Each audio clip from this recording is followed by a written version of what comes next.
Doctor, അപ്പോൾ നമ്മൾ തുടങ്ങിയത് ഡോക്ടർ ഒരു കാർഡിയാക് സർജനാണ്. അപ്പോൾ പൊതുജനങ്ങൾക്ക് സാധാരണ അറിയാൻ ഒരു സ്വാഭാവികമായൊരു സംശയമാണ്, ഏതൊക്കെ തരത്തിലുള്ള സർജറികളാണ് ഈ ഹൃദയത്തെ സംബന്ധിച്ചുള്ളതെന്നൊരു സംശയം ഉണ്ടാവാറുണ്ട്.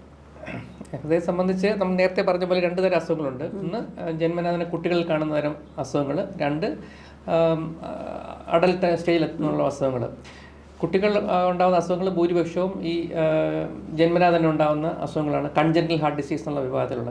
അതിൽ തന്നെ 2 തരം അസുഖങ്ങളാണ് മെയിനായിട്ടുള്ളത്. ഒന്ന് നീല നിറത്തിലുള്ള കുട്ടികളുണ്ടാകുന്ന അസുഖം എന്ന് വെച്ചാൽ നമ്മുടെ ബോഡിയിൽ ഹാർട്ട് പമ്പ് ചെയ്യുന്ന ശുദ്ധരക്തത്തിന് പകരം അശുദ്ധ രക്തം കൂടി മിക്സ് ചെയ്ത് വരുന്ന. അപ്പോൾ ജന്മനാ തന്നെ ആ കുട്ടി ജനിക്കുമ്പോൾ തന്നെ അങ്ങനെ നീല നിറം ഉണ്ടാവും, അങ്ങനെയാണോ? ജനിക്കുമ്പോൾ തന്നെ നീല നിറം ഉണ്ടാകുന്നത് കുറച്ച് റെയർ കണ്ടീഷൻസേ ഉള്ളൂ. യൂഷ്വലി അതൊരു സ്പെക്ട്രമാണ്. ജനിക്കുമ്പോൾ തന്നെ നീല നിറം ഉണ്ടാകുന്നത് വളരെ ക്രിട്ടിക്കലായിട്ടുള്ള ഹാർട്ട് ഡിസീസുകളാണ്. അത് കഴിഞ്ഞിട്ട് യൂഷ്വലി 6 വീക്സ് ഒക്കെ ആകുമ്പോഴാണ് ഭൂരിപക്ഷം അസുഖങ്ങളും നമുക്ക് പുറമേ പെട്ടെന്ന് അറിയാൻ പറ്റുന്ന രീതിയിലാവുന്നത്. അതിന് ബോഡിയുടെ കുറച്ച് ജനിച്ച ഉടനെ തന്നെയുള്ള ഫിസിയോളജി കുറച്ച് മാറി ലങ്സിലെ പ്രഷർ കുറഞ്ഞു തുടങ്ങുമ്പോഴേ നമുക്ക് ആ ഒരു ഭൂരിപക്ഷം അസുഖങ്ങളും നമുക്ക് അറിയാൻ പറ്റുന്ന രീതിയിലാവുള്ളൂ. രണ്ടാമത് നമ്മൾ കോൺസെൻട്രേറ്റ് ചെയ്യുന്ന അസുഖം എന്ന് വെച്ചാൽ ഈ അഡൽട്ടിലുള്ള അസുഖങ്ങളാണ്.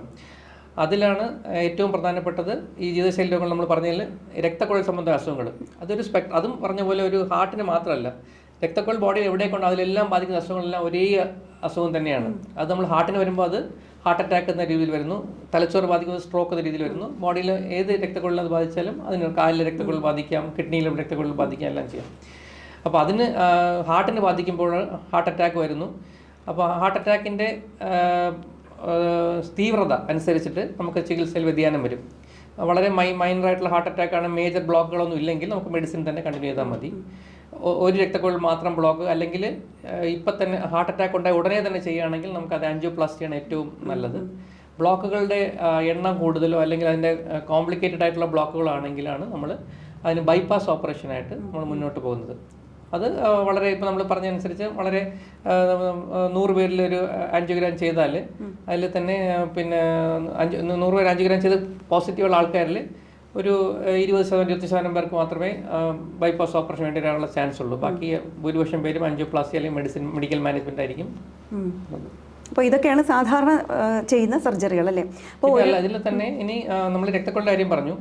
ജീവിതശൈലി രോഗം അല്ലാതെ തന്നെ ചിലപ്പോൾ ചില വരുന്ന കണ്ടീഷനാണ് ഈ വാൽവുകൾക്കുണ്ടാകുന്ന തകരാറുകൾ. ആ വാൽവുകളിൽ 2 തരം തകരാറുകൾ മെയിനായിട്ടുണ്ടാകുന്നത്. ഒന്ന് വാൽവിലുണ്ടാകുന്ന ചുരുക്കം, 2 വാൽവിലുണ്ടാകുന്ന ലീക്ക്. രണ്ടും സീരിയസ് ആയിട്ടുള്ള പ്രോബ്ലംസ് ആണ്. നമ്മുടെ നാട്ടിൽ പണ്ട് നമ്മൾ പറഞ്ഞ ഡെവലപ്പിംഗ് നേഷൻസ് ആയ സമയത്ത് നമ്മുടെ നാട്ടിൽ കോമൺ ആയിട്ടുണ്ടായിരുന്നത് ഈ വാതപ്പനി എന്നുള്ള രീതിയിലുള്ള അസുഖങ്ങളാണ്. അപ്പം പണ്ട് കാലത്ത് ഈ വാൽ ചുരുക്കം വളരെ കോമൺ ആയിരുന്നു നമ്മുടെ നാട്ടിൽ. പക്ഷേ ഇപ്പം നമ്മുടെ